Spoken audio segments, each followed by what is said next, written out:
hello everyone. Right, today we're talking about the Supreme Court decision on the definition of a woman.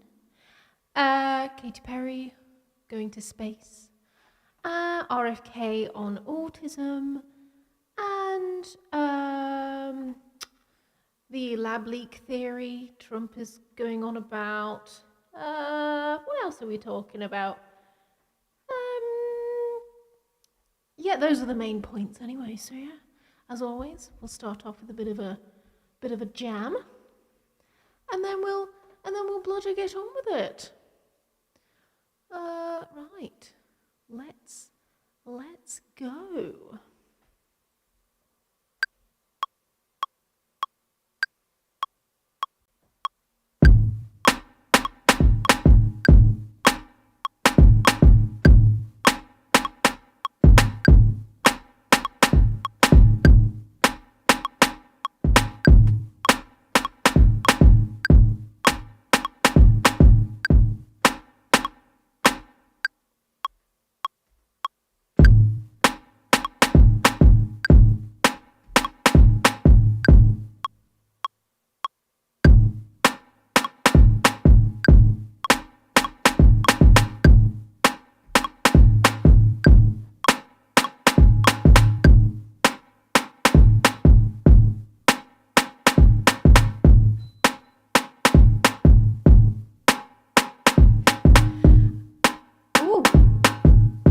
Oh, whoops.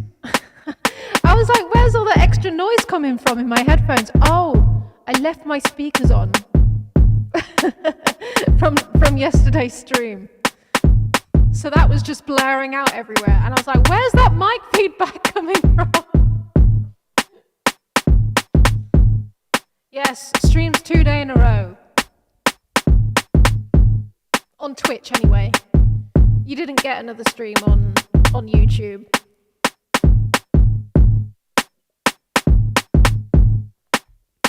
Yes, we were having a boogie yesterday over on Twitch.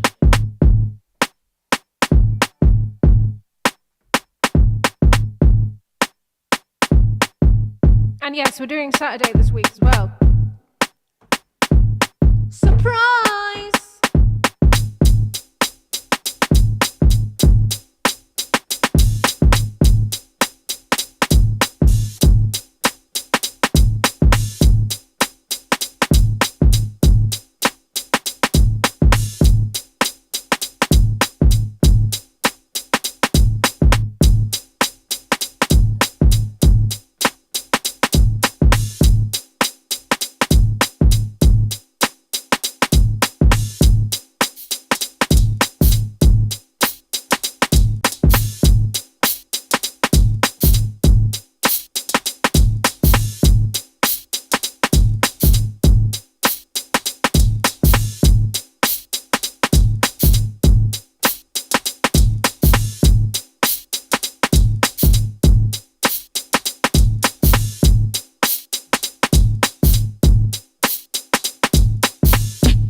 Send me the space in a big fat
Oh, how are we this evening? Ooh.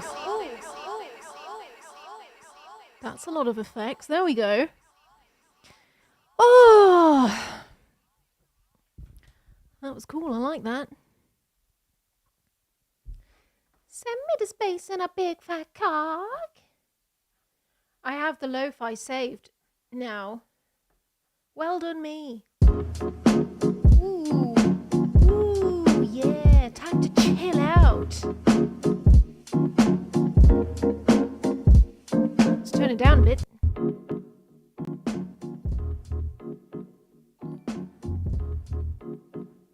Gosh, it seems too bright in here.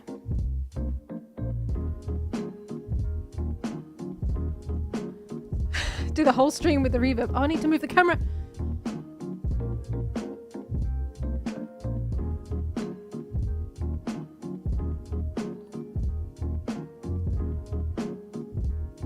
Is that in the right place? Is that in the right place? I feel like I'm exposing too much of the desk. I feel like it's very slightly too low.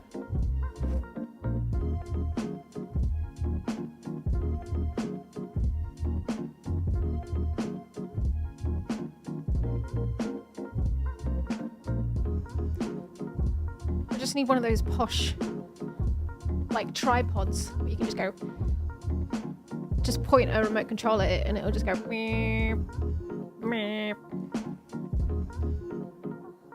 Let's turn that down a bit. It's still quite light outside, even though it's 24 minutes past 8.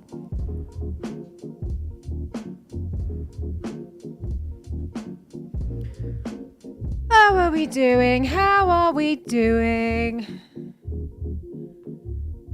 As someone without object permanence, I appreciate seeing more of the desk.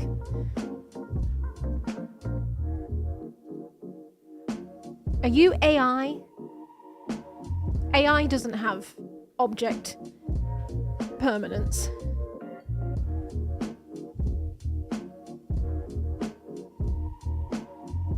This is the wrong day, what the fuck? I know. I know, surprise Saturday stream. To be fair, I have no reason to not stream on Saturdays anymore. Ooh. Quieten down. So I might start doing this more often, I don't know. Only because I've got plans for tomorrow night.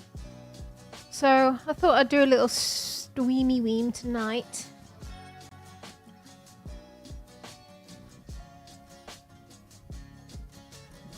Would you rather have an AI boyfriend or a crypto girlfriend? or an orange boy on your lap? I think I'd rather have an orange boy on my lap. Brooklyn, stop hiding just out of frame, honestly. Look, the people want to perceive you. He's hiding under the desk. He's shy.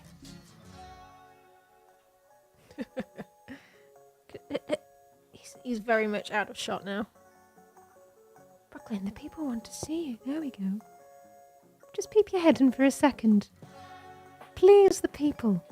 Give them the crumbs. Throw them a crumb. They will thank you for the crumb. Any thoughts on H3?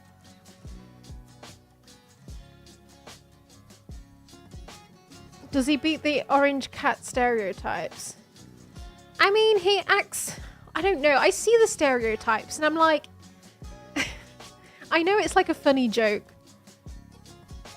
But it's always just like about a thing that cats just do anyway. So like whenever there's a video of another cat doing a stupid thing, they're like, oh, that cat is a, you know, it's a tuxedo, but it's clearly got orange jeans. I'm like, yeah, sure.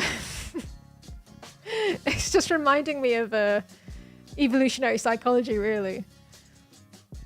That whole, like, I know it's just a funny joke and it's harmless because it's cats and they don't know what's going on. But still, it is just very unscientific to say that orange cats act a certain way. Cat phrenology, exactly.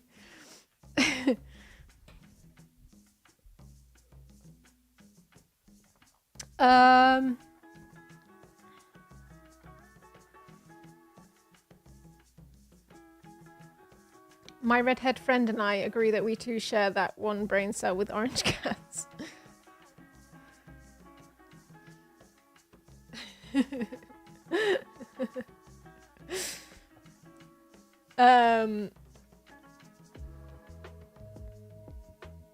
Yeah, I saw that Content Cop came out. Well, I didn't watch it because honestly I'm not interested in the slightest. But I saw that it came out.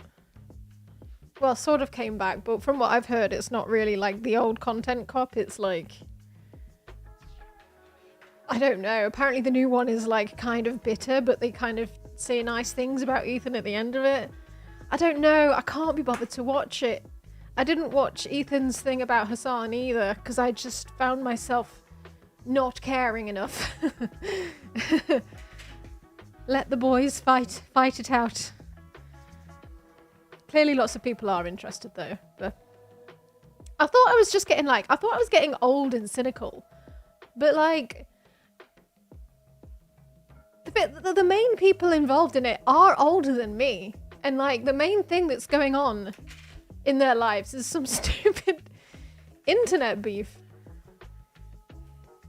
I don't know. I just think there's more important things to talk about.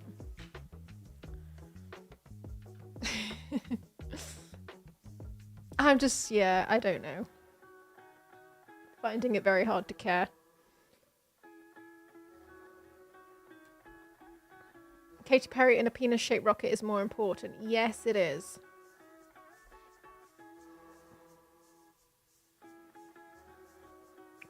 I don't think it was meant to hit like the old stuff. Yeah, I don't think so. I don't think you could, like, in this day and age on YouTube, I don't think you could really bring content back like it was. Everybody's moved on since that time. The world is a different place than 2016. We've all grown up, thankfully. Idub's has come out with some good videos recently as well. Like he came out with a video about trans women in sports, and it was really good and really thorough, and I thought it explained really well with a good dose of like snarky humor and wit the whole deal with trans women in sports. I thought it did a good job of explaining it all. And the one he did more recently about like memes and how Trump and all of them are like sort of winning people over based on internet memes. He did a video about that. I thought that was alright as well. But now he's sort of wasting his time on internet beef again. Come on, bro. There's more important things to talk about.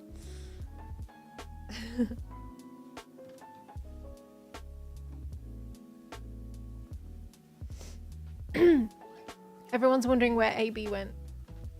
Yeah. He just left, didn't he? I don't know.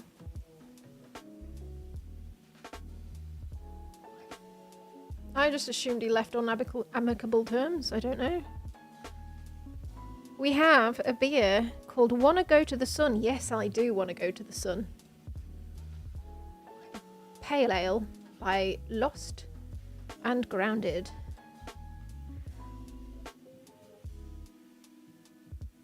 4.6%. May contain sediment. Unfiltered and unpasteurized. Oh. It's fun. It's always fun when they may contain sediment.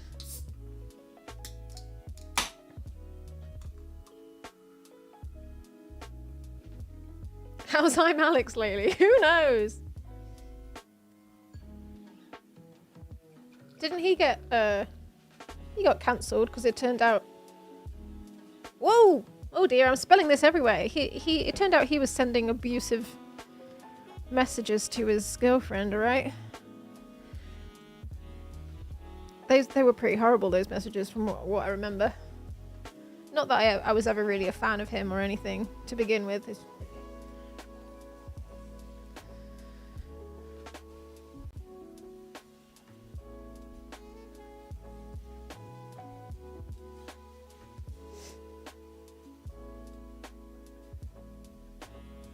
Roll beer, RFK approved.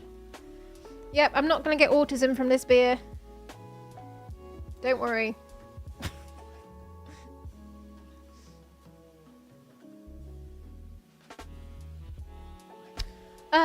But yeah, not other news. I don't know. Yeah, I did a DJ stream last night. It was fun. It was so much fun. Really enjoyed that one. I got to play a few tunes that I've been listening to a lot recently. I got to show them all to you, whoever tuned in, but unfortunately I can't keep the VODs up for those ones. Because you're not allowed to keep the VODs up for those ones. So either you were there, or you're not going to be able to see it. Ever.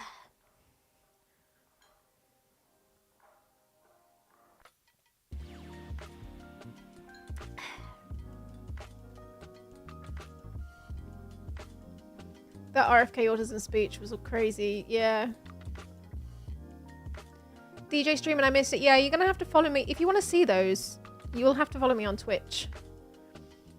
Because I can only do them on Twitch. Because Twitch are the only platform which allows you to stream like copyrighted music. You have to stream it in a particular category.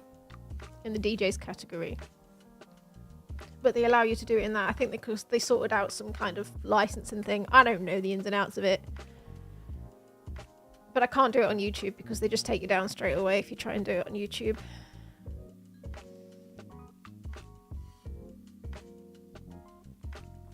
Or you can ask me directly in Discord, but please everyone do not start tagging me in Discord. There are other ways to find out. But if you want to be treated like a precious little princess, you can ask me directly in the Discord.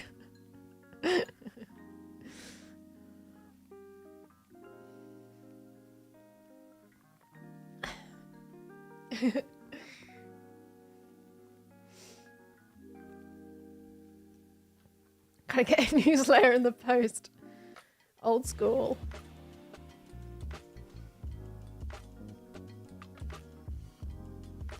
Very lively, this one. I can't get the whole can in the glass.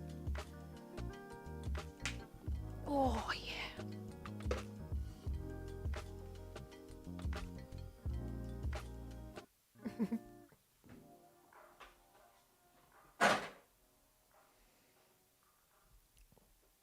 Do you like Marty Robbins? I don't know who that is.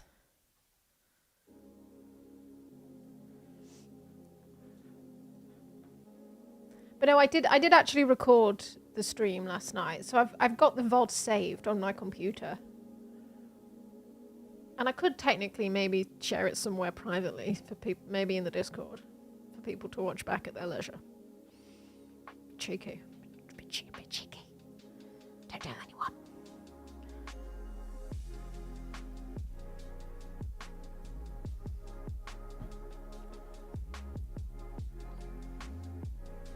Oh, Brooklyn. Oh, €3. Oh, thank you. Have you read Emma Callahan's book on the Kennedys? No, I have. What is this? Like a biography?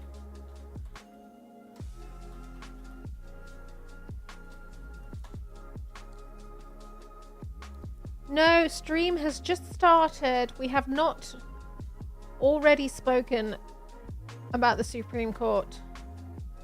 We have not.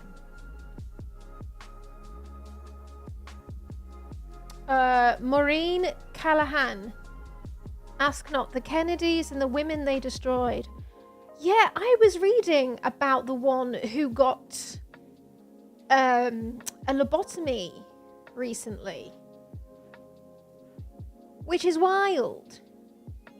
And the story behind it is heartbreaking. Like, I was just reading the Wikipedia of it.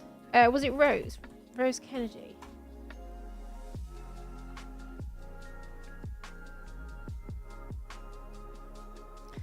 Hang on. Let's go to main screen. Oh, we've got an apt background today. We're in space, like Katy Perry was.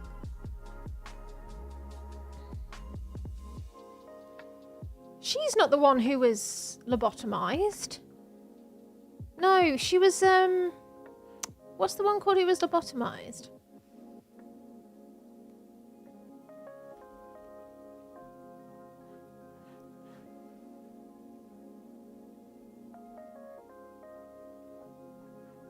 Rosemary.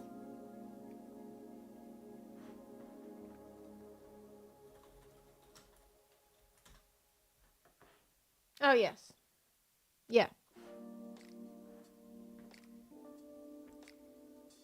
The story of her lobotomy is harrowing and awful. And when you look into the reasons as to why they lobotomized her, it was basically because, well, they said that she had some mood problems, which she probably just had some depression, and apparently she would like lash out at people.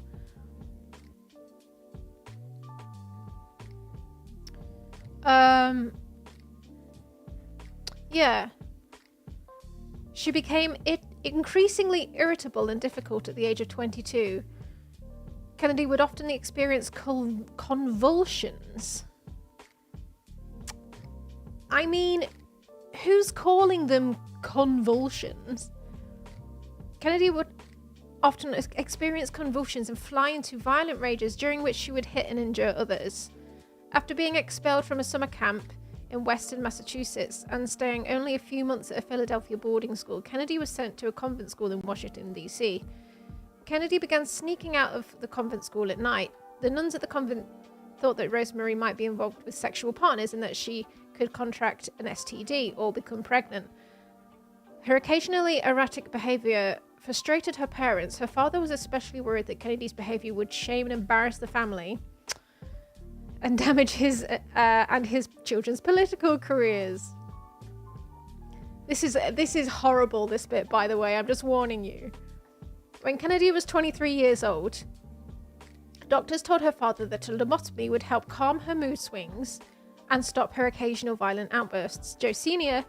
decided that Rosemary should have a lobotomy. However, he did not inform his wife of this decision until after the procedure was completed. The procedure took place on November 1941. In Ronald Kessler's 1996 biography of Joe Sr., Sins of the Father, James W. Watts, who carried out the procedure with Walter Freeman, both of blah, blah, blah, described the procedure to Kessler as follows. Right, this is horrible, this bit. After Rosemary was mildly sedated, we went through the top of the head, Dr. Watts recalled. I think she was awake. She had a mild tranquilizer. I made a surgical incision into the brain through the skull. It was near the front. It was on both sides.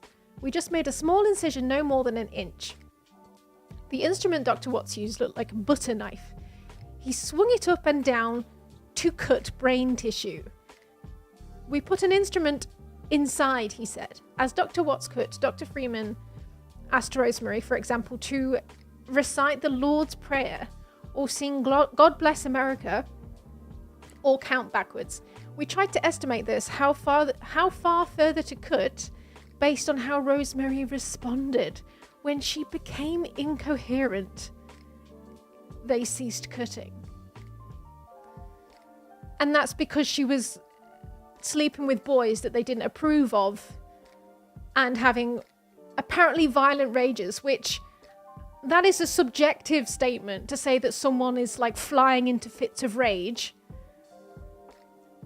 You could all like, it's possible that she was just being treated very badly and she was responding to being treated badly and being controlled. And because she was a woman with an opinion, they were like, well, she's flying into fits of rage. Clearly she's mentally incapacitated because she's not expecting how a woman should behave.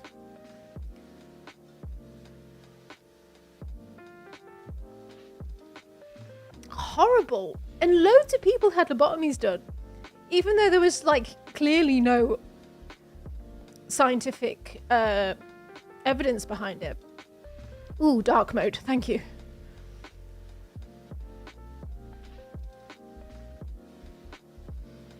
Knowing your parents might do this to you would make you act out. Yeah, like I would be flying into fits of rage if I was if I was like at a convent and nuns were trying to make me be celibate. But like, fuck you! Let me have some cock! Smash!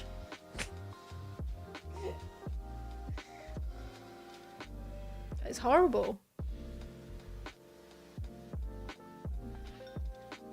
Back in the day, Moon would get a lobotomy for beer pouring. Yeah, I would.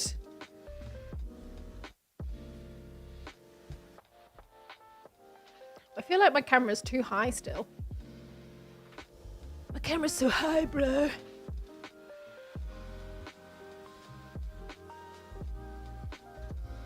There we go.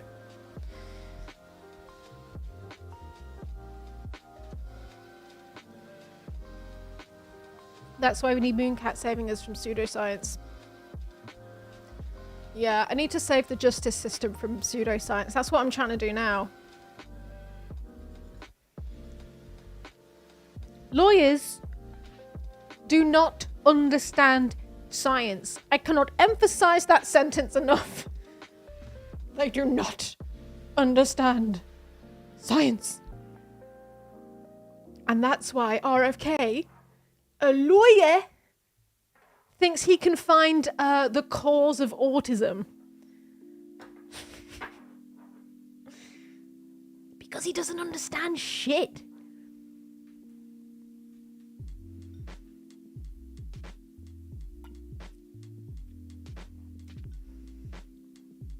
Yeah, Dan Olsen will probably make a video about it, and it'll come out like a month or two before mine, and it'll take all of the glory.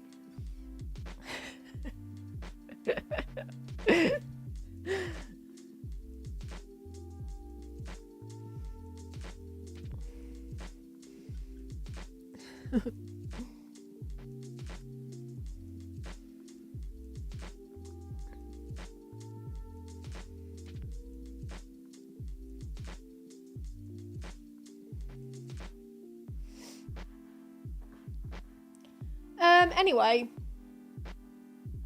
we've got a few things to get through, so I think we should probably just get on with it. I don't really have much personal chit-chat to get through, really.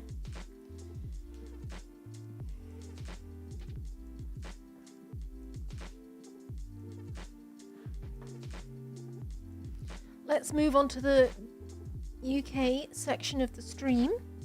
Let's begin with that. What shall we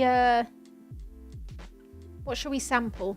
Give me an idea of something to sample. Now, do it.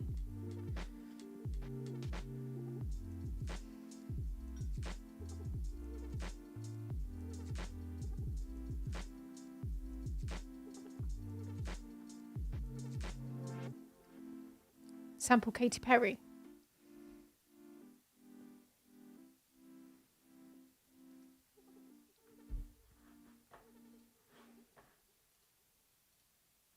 Katy Perry doing what?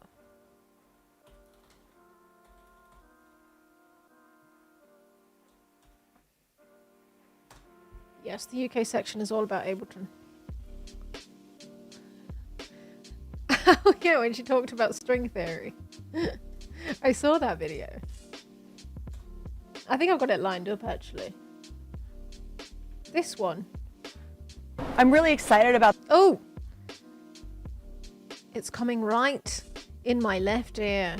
Hard into my left ear, this video. the engineering of it all. I'm excited to learn more about STEM and just the math about what it takes to accomplish this type of thing. I was winding down from a rehearsal the other day and I was listening to Cosmos by Carl Sagan and reading a book on string theory, and I was like, I love that. I love the way she goes up at the end of string theory. String theory? I've been reading up on string theory. Okay. Right, how many seconds in did she say that? And I was like going to bed. That was reading a book on string theory. And string theory. I've been reading a book on string theory.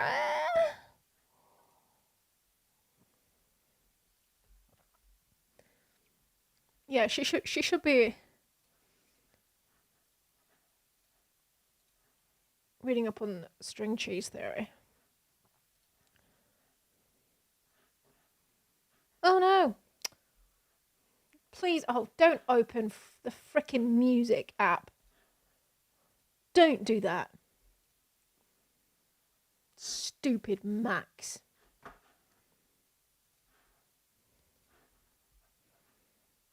Nobody ever wants to open the goddamn music app. Well, maybe some of you do, but I never do. String theory. String theory.